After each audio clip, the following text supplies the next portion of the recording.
Path of Exile is a wake-up call. You know, I think in a lot of cases, a lot of players would look at live service games pretty much across the board and never think that a ethical live service game could ever exist. And we've had some in the past. But when you look at a studio like Grinding Gear Games, you can see pretty much across the board that players hold them in the exact same regard as Larian Studios, Digital Extremes with Warframe, or FromSoft. Studios that they know that any changes they make or any games they come out with always will have the player in mind. They trust that those companies will have the player in mind. Trust.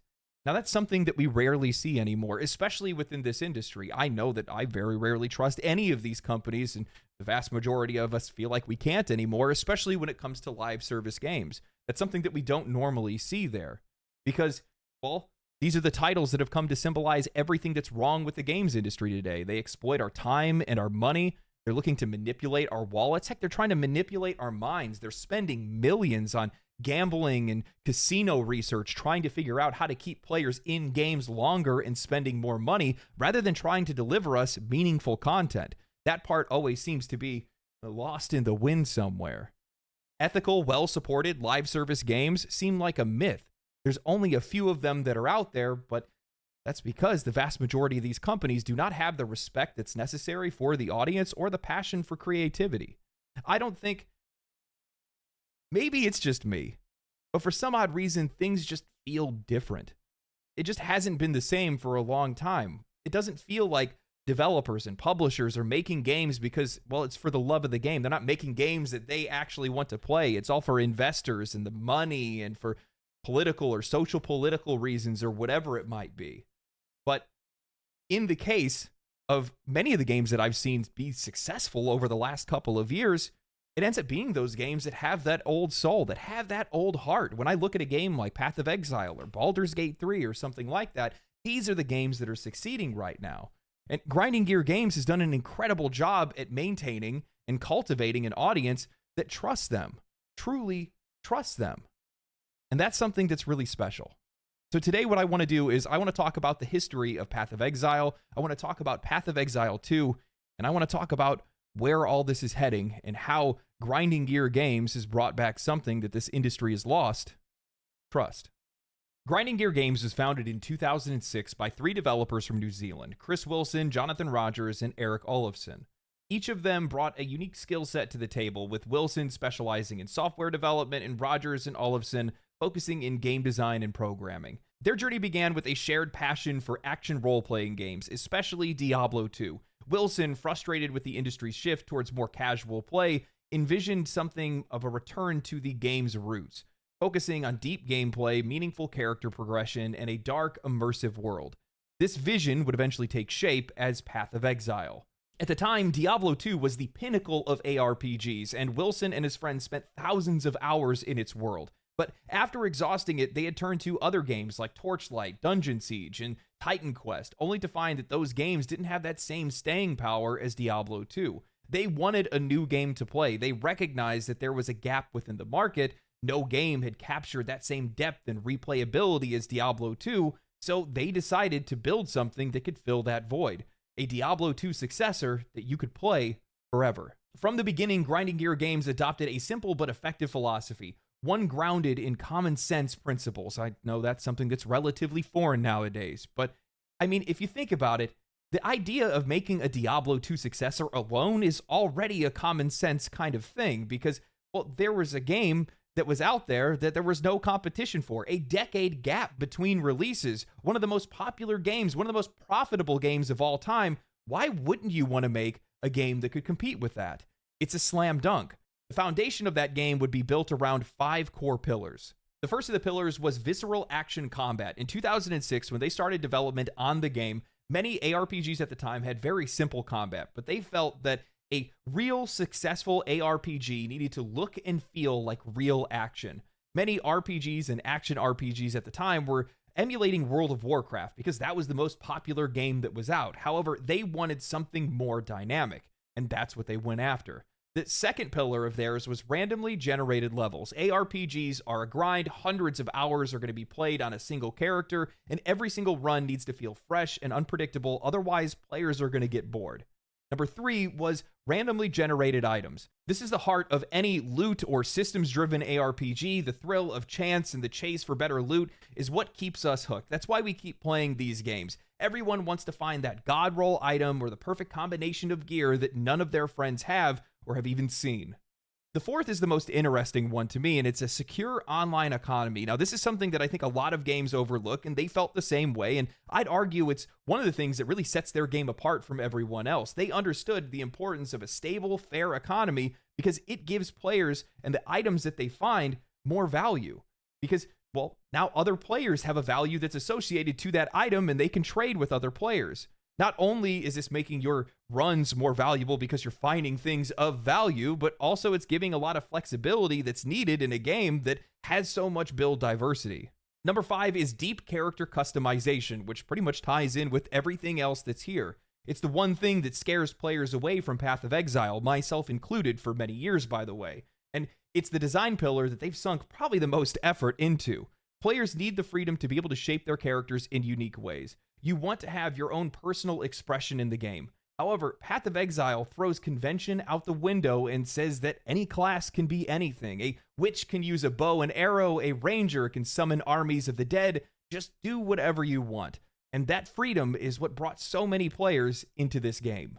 These pillars would come to reflect a studio that wasn't aiming for immediate, overwhelming financial success, but a studio that just wanted to create a game that would deeply resonate with players that were a fan of that genre. They wanted to take the foundation that was set by Diablo 2 and other ARPGs and stretch it as far as it could go. Essentially, they wanted to make their dream game, and that's exactly what they did. Initially, Grinding Gear's modest goal was to attract 10,000 players. They felt that's what they needed to be able to stay sustainable at the very least, while they were working with a very small skeleton crew at the time. But Path of Exile ended up debuting in 2013 to far more than they expected, a surge of up over 70,000 concurrent players on launch. However, that success didn't last. As player numbers began to drop, Grinding Gear Games found themselves in a position in which, well, maintaining that momentum was going to require a lot more than the incremental content updates that they were doing. The studio's early strategy was frequent updates. Basically, every single week they wanted to add in new armor, weapons, and skills, but that wasn't generating the kind of sustained excitement that they wanted. Basically, ever since they tasted the success of 70,000 concurrent players, they wanted to get back up there. Basically, Path of Exile needed something more to be able to keep the community engaged, so the team ended up experimenting with different challenge leagues and economy resets. They discovered that resetting the economy gave both new and veteran players a level playing field, basically creating a sense of anticipation and renewal, where everybody can start off at the same point. The challenge leagues would introduce new content and different mechanics into the game, which would then give players something new and fresh to be able to tackle. Now, despite their best efforts, the first few attempts at introducing these features, such as Anarchy and Onslaught leagues, didn't really produce the same kind of sustained player retention that they were looking for, but they didn't give up. For the 1.0 launch of Path of Exile, they included an economy reset, a challenge league, Act 3 of their campaign, and a new character in the Scion. This time, player numbers skyrocketed again, surpassing 70,000 players once more. It became clear that new content wasn't enough. They needed something significant enough to be able to capture the attention of both journalists and the players to spark excitement across the community. Now, as it is with live service games, after the 1.0 launch, the developers yet again found themselves under pressure as player numbers began to decline. They ended up releasing Sacrifice of Vol expansion, which introduced new bosses and skill gems. That brought another temporary spike in activity, but it wasn't the lasting success that they desired. They also launched Forsaken Masters, which included customizable player housing and crafting systems, but once again, a short spike was short-lived. As more leagues like Torment and Bloodlines were released, the team found that small content patches just weren't enough to be able to keep players engaged in the long term. They questioned whether it was time for them to move on and just make another game. However, there was something really incredible happening in the background, because through all of this trial and error, Grinding Gear Games was learning some really crucial lessons that would end up setting the stage for their future success. I mean, keep in mind, every single update they made was added content to the game, making it bigger and bigger and bigger, giving more content for more players to sink their teeth into when they would eventually try the game for the first time or return to it after a while away. They realized that the economy resets were definitely necessary. They needed to keep those in there because it kept the game fresh. They had also learned that the small content patches were not creating enough buzz or excitement to retain players or even try to reach new players, and they also learned that mid-league balancing was often upsetting their player base, especially when a lot of their hard-earned builds and gear were essentially bricked. However, there was still one thing that was plaguing the game, and they couldn't figure out what it was. In comes Kripparrian, a Twitch streamer and YouTuber known for being the first person and the only person to beat Inferno difficulty in Diablo 3 on hardcore, as that difficulty was later then toned down in future patches. Honestly, this is still one of the most incredible feats in ARPGs, absolute legend, by the way. However, Kripparrian's input on Path of Exile was pivotal. He had spoke to Chris Wilson and emphasized the importance about predictable content releases, explaining that players need to know when new content is coming and when to expect regular updates. Using an example, he said that he streamed every day and posted content every day at the exact same time because people come to expect it. And the minute that you're not there, well, they go to look for someone else to entertain them. The developers ended up taking this advice to heart, and they transformed the way that the game was supported. 13-week cycles, with 2 major content patches each year and 2 smaller patches in between. Players could then rely on a consistent rhythm of new content and a full economy reset to keep things fresh. And this is where the game really picked up steam, because that schedule started with Talisman League in 2015, followed by Essence, Breach, Legacy, and others. The introduction of Atlas of Worlds with Path of Exile 3.0 marked a significant turning point as it added mapping and a more defined endgame to the game. As they continued refining their approach, they were able to introduce new mechanics like Bestiary, Incursion, Delve, Betrayal, all while keeping what players enjoyed and removing what players didn't. This is what helped to maintain the game's success and popularity over the years, and from my perspective, this is one of the most special components of the game. And it's the fact that the players ultimately influence what this game looks like over time as they vote in and out different seasonal elements. So not only does the game have an incredibly deep build variety with skill gems and an expansive skill tree and flexible classes, but year over year, the game's world is permanently transformed by the will of its players. There is always more to do after each league, and new and returning players are going to have just that much more content to experience. What I find truly fascinating about the development and success of Path of Exile is how the player experience is consistently prioritized in every aspect of the game, whether it's balancing the game and ensuring fairness by avoiding any changes mid-league, keeping or removing content based on player feedback, how they communicate directly with their audience. Hell, the whole reason that they went free to play is because they didn't think that anyone would buy it, and this is the only way that they could make the game available to the most people. Everything was driven by a desire for a player-first experience. This mentality even extends to the game's monetization strategy, and from my perspective, this is why the game has remained so successful. Path of Exile monetizes through 2 main channels, stash tabs and cosmetics. Neither of these are essential to enjoying the game unless you like hoarding items or you want to engage with the game's online trade economy. Most casual players are likely going to play this game solo or with friends, playing the game solo self-found without ever even needing to have a premium stash tab in the first place. I spent money the first time I was playing the game. I assumed that I would have to spend money like any other free-to-play game, only to find myself never even using any of that extra space because I played it like I would any other ARPG. I picked up what I needed, and I threw away what I didn't. Now, what I absolutely love is that Grinding Gear Games has publicly stated that their monetization approach is shaped by the game itself, not the other way around. As an example, new cosmetics release when a league starts, but as that league starts to wind down and a new league is set to launch, wide sweeping discounts come across the entire store for returning players to be able to pick up things on the cheap. Also, can I just say how refreshing it is to see that this is one of the very few games that are out there, might be one of the only games that's out there, that doesn't obfuscate their currency and try to confuse players on how much items are worth or how much money they're spending. For instance, $30 is 300 coins. $50 is 500 coins. I am so sick and tired of seeing companies with 13 different premium currencies, all of them with different exchange rates, and making it near impossible to see how far your money goes. In a sea of greed and psychological manipulation, Path of Exile is taking the high road. I think what makes Path of Exile so compelling isn't just its depth or its innovative gameplay, it's the studio's unwavering commitment to putting the player first. Grinding Gear Games has consistently, time and time again, demonstrated a rare ability to adapt, learn from their mistakes, and evolve, all while staying true to what their vision for the game is. The game's success is a direct result of their focus on a balanced, player-driven ecosystem where content and the monetization are carefully considered, ensuring that the player experience comes before anything else. From the beginning, their goal was not just to build a game, but to build a game that players would not want to stop playing. Not because they felt like they had to keep playing the game, but because they wanted to keep playing the game and support it.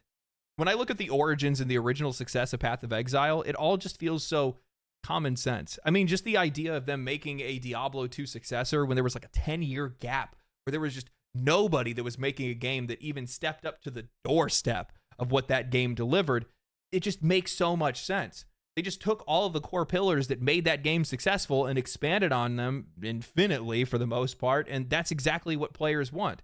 And it feels common sense because that's what a lot of players, fans of those games, would want. That's exactly what we were thinking of. And the funny thing is, well, they're fans. That's the game that they wanted to make. That's how they came up with the idea to make the game in the first place, because they put in the time. They already had thousands of hours into Diablo 2. It makes a lot of sense that that's the game that they would make. You know, I've covered a lot of Ubisoft and their downfall and a lot of the issues that company's had. And I think a lot of people either don't know or don't realize that they didn't get into this industry because they wanted to make games. They got into it because they wanted to distribute games. And I think that some of the most successful games, some of the studios that we've grown to love, got into this industry because there was a game that they wanted to make. Path of Exile 2, that's the game that they wanted to make. Gamers making games for gamers. Bungie and the original Halo, Larian Studios, and Divinity. I look at Game Science and Black Myth Wukong. You have to have a fundamental love for the thing that you want to make to really understand it the right way. You have to understand the audience because you are the audience. That's how it works. You're making the game that you want to make, and that is so important in this industry. And I think it's something that a lot of these companies are getting away from, and it's probably one of the reasons why a lot of their games are struggling. I mean, even just the idea of having a trade league, an active online economy for your game. You have to really understand what the phrase all players means, because that's how you make a game that reaches all players, because you end up creating new types of players inside these games. I didn't realize this until I put over 200 hours into Path of Exile 2, but I'm a merchant. I like sitting in my base and selling gear. I like picking up gear and rolling it and crafting on it and seeing if I can find something, even if it's not for my class, just so I can throw it up and make some money. I like sitting back and watching YouTube videos and stuff like that and selling the gear that I've collected over my playthrough. And I find a lot of enjoyment in that. To be able to make that kind of experience, you have to be a fan of those kind of games. You have to really understand the players in a way that very few do. You know, I actually interviewed Jonathan Rogers, the director, one of the directors of Path of Exile, and he had this banger line that I need to share with you guys. Well, at the end of the day, what we're doing is making a game that we enjoy, right? Like, we're making a game that we think is cool. And I think the danger really comes when you try to make a game for an audience that you're not part of. Like, I think that's where you start to make things that appeal to nobody. You know, because you probably the people you're trying to make a game for that aren't you feel patronized by whatever it is you're doing. And there's a lot of examples of that. Yeah, and you don't, and also you don't, you know, once again, you just don't know what it is they want. Like, the only person that I know, like the person I know the most what they want is myself, right? Yeah. Like, I know exactly what I'm looking for in a game. And so, and also, like, a lot of, you know, the people on the team as well, like, you know, like, the people on the development team really need to like what it is they're making. So, as I said, we're making a game for ourselves primarily, and I think if we do that, that we will find an audience of people who are like us, who enjoy this kind of thing. The danger comes when you're making a game for an audience that you're not a part of. Doesn't that just sum up things just so succinctly?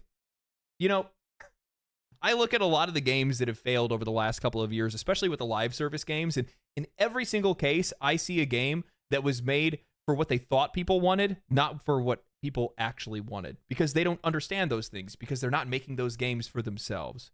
You know, I look across the entire industry, and whether it's monetization or how these games are being developed or marketed, it feels like an alien in a skin suit. I've been trying to find a word that sums up a lot of the issues that I see in the games industry. It's forced. That's the word. It's forced. The monetization is forced. The narratives are forced. The social agendas are forced. The characters, the themes, the genres, everything is just so forced. And players are rejecting it. They're not clicking with it because it's not made for them, because it's not made by people that are making the games for themselves. And that's how things should be. And that's why Path of Exile 1 succeeded. And from my perspective, that's why Path of Exile 2 is going to go even further.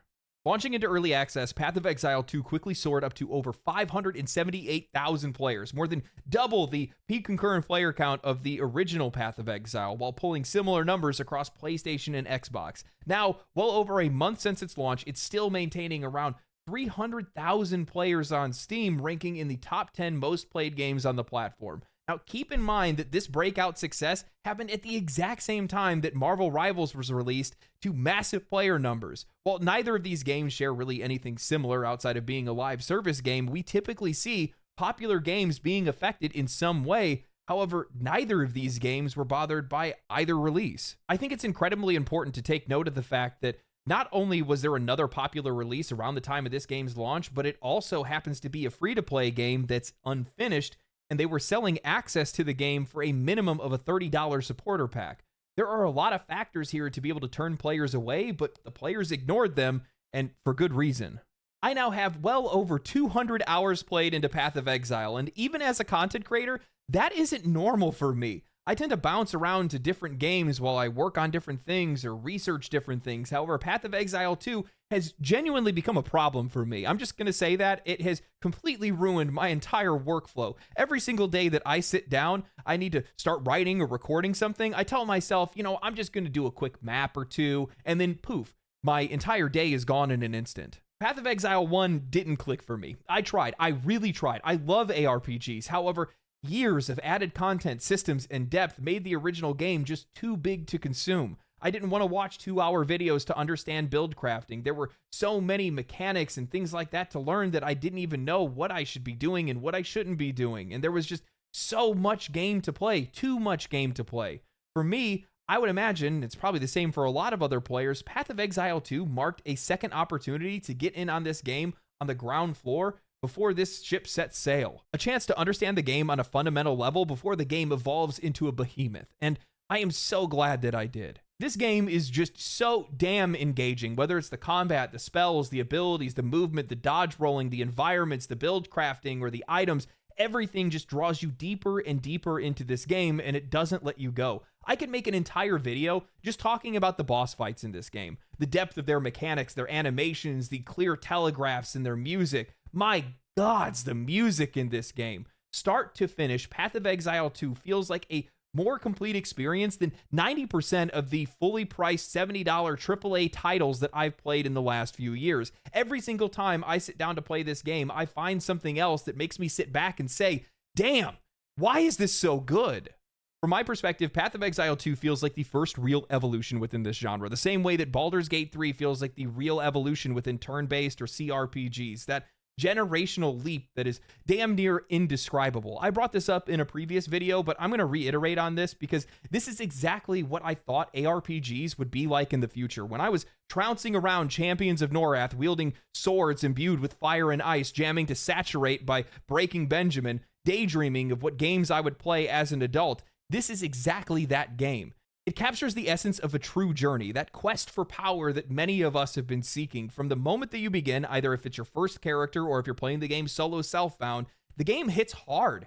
At times, it's gruelingly difficult, dodging projectiles, taking on massive bosses that make you feel just so insignificant, listening to the callouts to be able to avoid massive attacks, managing your health and mana, making sure that you're not overusing mana or healing flasks, surviving fights by the skin of your teeth, and constantly adjusting your build to take on new challenges. As you continue, you earn the power to gradually trivialize the game, and it slowly transforms into something that feels much more similar to Path of Exile 1, clearing screens of enemies with ease, zipping through maps, and picking up loot. It's incredibly satisfying to build your first character, knowing that every step, every triumph, and everything you've done was earned through your own effort. That's how I've always wanted these games to feel, and Path of Exile 2 captures that feeling perfectly. I think one of the biggest strengths of this game and why it's performed so well is that it made itself so much more approachable to a wider audience without removing any of the complexity or depth that people enjoyed in Path of Exile 1. They just removed a lot of the needless confusion from many of the game's systems. Skill gems specifically, yes, I understand that you can read tooltips in Path of Exile 1 to know what skill gems will support what support gems and vice versa. But look, I don't know what to tell you other than the fact that I don't want to read, and the vast majority of other players don't want to read either. I'm not afraid to say that I need some bumpers in games to keep me on the right path. Otherwise, I'll get confused, make mistakes, and ultimately give up because I'm just here to enjoy myself. That's why I quit Path of Exile 1 multiple times over the years. Every time I tried to play that game, I just couldn't figure out what I was trying to do. And if I ever made any mistakes, well, the game would then tax me by making me have all these different currencies that I need to be able to respec my skill tree, and I'm not going to go farm that stuff. That's not fun. That's not engaging. That's boring, and I don't want to be punished. The revamped skill gem system and being able to respec with gold streamlined my experience. It just made it so much easier to engage with. It took away needless distractions, and it gave me more time to be able to understand and, more importantly, appreciate this game's world design, monsters, music, items, the skill tree, skill gems, how skills can cascade off of one another, and all these different finer elements of the game. And I know I'm not alone in this. From my perspective, this is what it means when you're making a game for a broader audience. All of the depth and the freedom, it's all still there. All that skill expression is still there, but they're not gatekeeping it behind convoluted systems that just aren't necessary. Because if they were necessary, well, these developers would have kept it.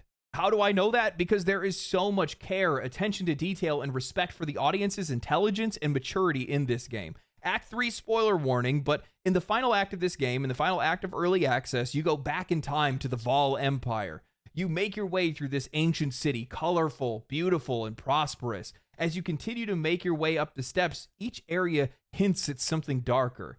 First, there's less color, then there's canals that seem to be filled with blood, and then at the summit, you see sacrifices and piles of body. At the end, you end up going into the Black Chamber. This entire area is like Aztec meets Prometheus meets Hellraiser, body horror, ritual sacrifices, lasers cutting cadavers, people being kept alive with their spines removed. I was so intrigued by this place. It was so foreign and horrifying. I couldn't stop studying the map.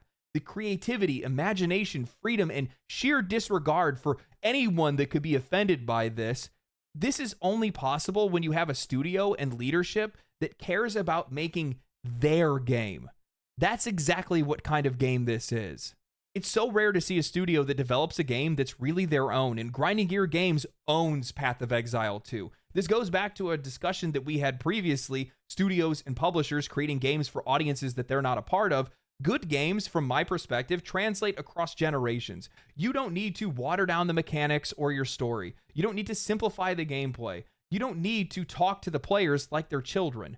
I can't imagine a universe in which if they felt something that was necessary to maintain the integrity of Path of Exile 2, that they wouldn't keep it in the game no matter the cost of player retention or its accessibility to new players. You can feel the authenticity, you can feel the beating heart of this game, and you can feel that they own it.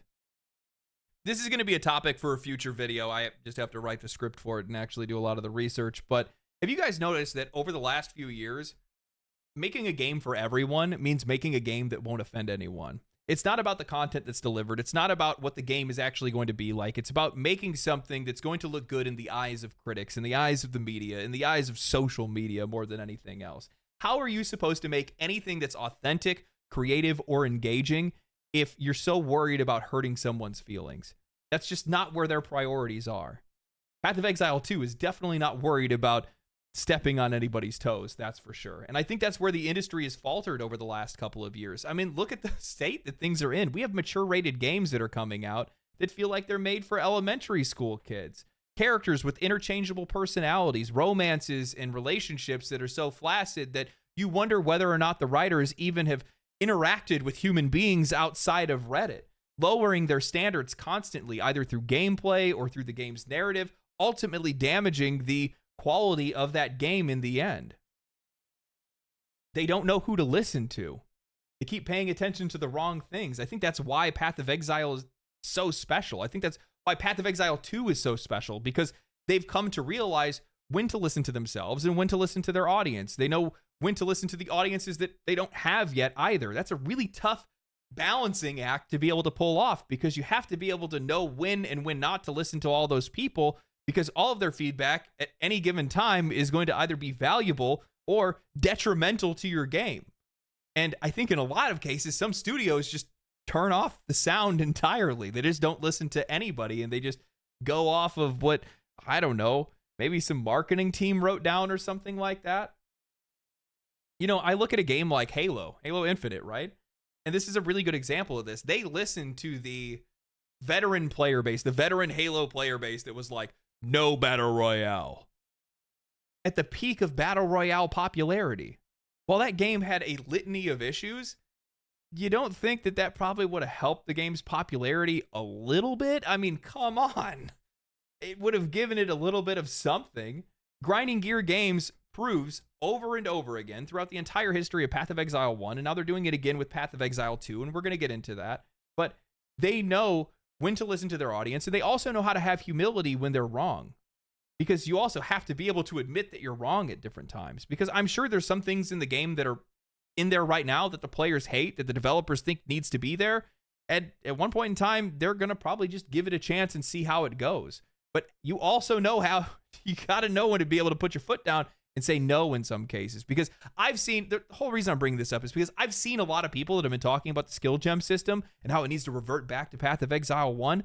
I don't know if I would play this game if they did that. I mean, I probably would because I have a better understanding of the general systems, but I'm going to let you know, just a change like that is enough to completely disrupt this game being able to reach a wider audience. And at the end of the day, you want more players. That's how this game maintains its success. It's how it makes more money. It's how they continue to be able to deliver you more content in the future. I'm sure they took some pretty big risks on trying to put this game out, and that's one of the key pillars from my perspective of what's making this game so much more accessible to a wider audience and why it's so much more popular than it normally would have been.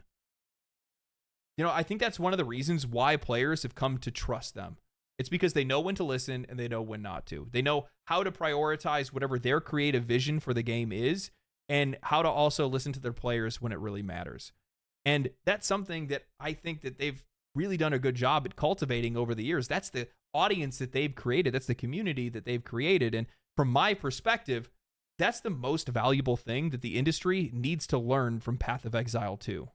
I was a part of Baldur's Gate 3's early access, and throughout that entire process, I kept asking myself, why isn't everyone on Earth playing this game or talking about it? Now, little did I know that's exactly what ended up happening with that game, but even when that game was barely playable at times, you could feel that there was something truly special going on there. You could feel it in the gameplay, in the narrative, the way that the developers communicated and involved their community. Path of Exile 2 is emulating and replicating those same markers for success.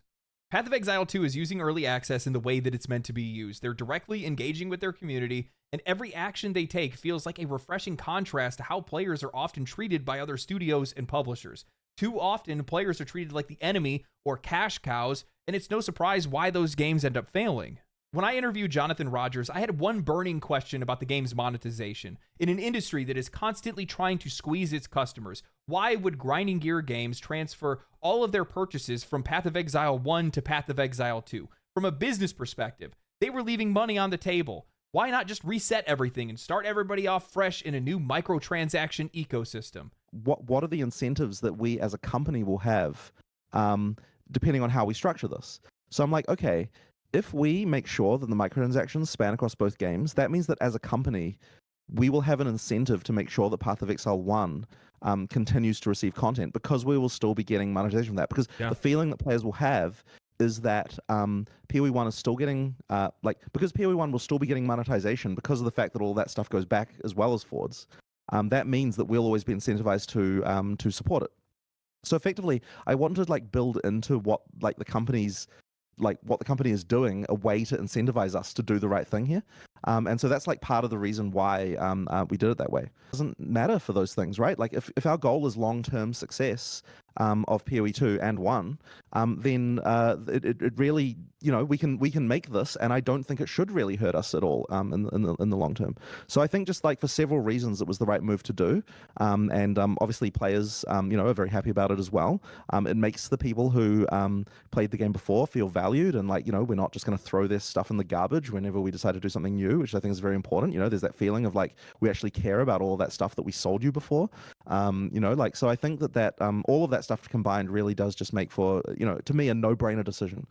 So this wasn't a difficult decision at all. It was something that was very obvious to us right from the point when we decided to make PoE 2. And, so I guess that's the sort of our thinking behind it. Why devalue what players purchased? Why undermine their trust? Their goal is to bring in new players while keeping the current ones engaged. And by honoring what players have already bought, they're maintaining the trust that they built over time. New players will buy new things, but why throw away the loyalty of the ones that you already have?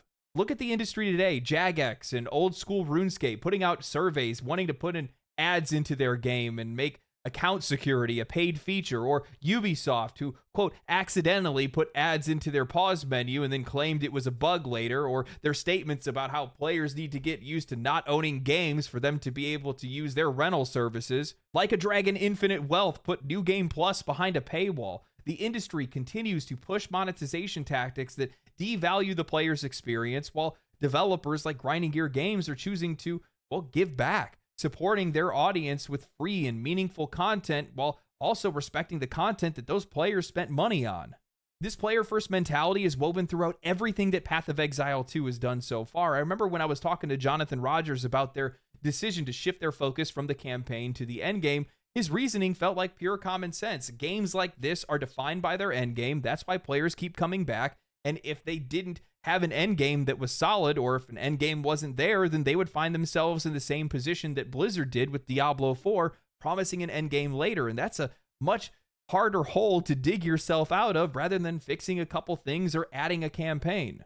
Grinding Gear Games has mastered the art of balancing both the needs of its players and its development team. They learned that players are going to get the most value out of the endgame, and by focusing on it, they're just making a better game for everyone. Plus, it's a grind that they know all too well from supporting Path of Exile 2, which means that they can move much faster, deliver more content, and more fun to both the team and the players. And the crazy thing is, they've already proven that. A month into Path of Exile 2's launch, and they just released a massive patch that addressed a bunch of bugs and issues and crashing and implemented a ton of player feedback. Players had complained about repetitive towers on the Atlas map, so they added more tile sets. They rebalanced gear prefixes and affixes to make loot feel more rewarding. They increased monster density in certain areas, and they added respawns to the pinnacle boss and a ton of other improvements. What really struck me about this update, the game's first update, beyond just how jam-packed it was with improvements, was how humble the developers were when they were discussing it. During the Tavern Talk podcast with my friend Darth Microtransactions and his co-host Gazi TV, Jonathan Rogers spoke about the changes and how they had came to their decisions for the things that they put into the game. The whole time, they never acted like they were married to any single idea. Jonathan would often say, if the players think that's an issue, I'll look into it. Or if this idea doesn't work out, we'll change it. The humility and the respect for the players is exactly what makes this game so successful. I think this is why players trust Grinding Gear Games and Path of Exile. Authenticity, respect, and humility. You know, trust is a delicate thing, especially in today's gaming industry. With every single new release, there is a sense of uncertainty. We get trailers that have little to no gameplay, we rarely get demos, and prices continue to rise. Microtransactions are more prevalent than ever. Publishers want to bring games to $100, and it feels like the industry is at odds with its own audience, with studios believing that they know better than the players.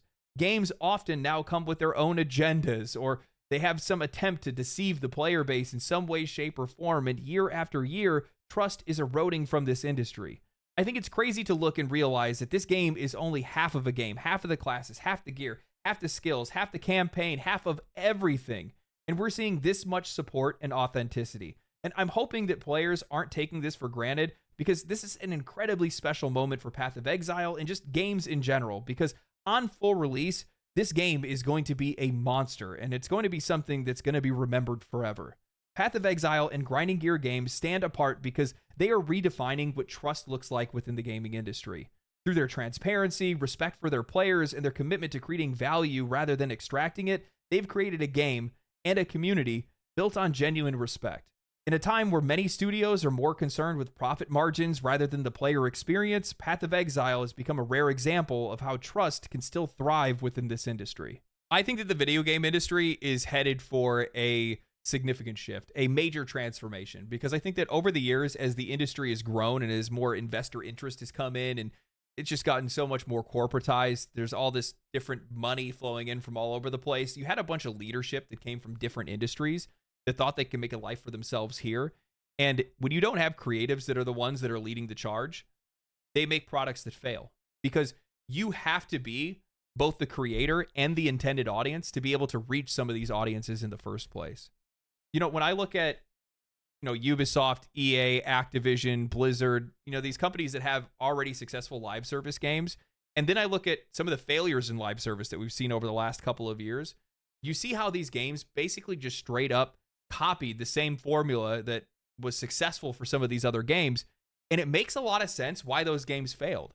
Because if I'm a player that was playing some of these games and they've done nothing to build trust with me, and I'm still invested in those games, I'm still playing them, I have friends that are playing them or whatever it might be, why would I go to a different game that's going to do the exact same thing on paper? I mean, like T for T, right? Like it's a 1-for-1 copy. I think that's one of the reasons why Marvel Rivals found success, is because, I mean, they just changed one single thing, which is, oh, you don't have to pay to be able to unlock heroes like Overwatch. You don't have to be in a battle pass or anything like that. You just get the character once it launches, simple as that.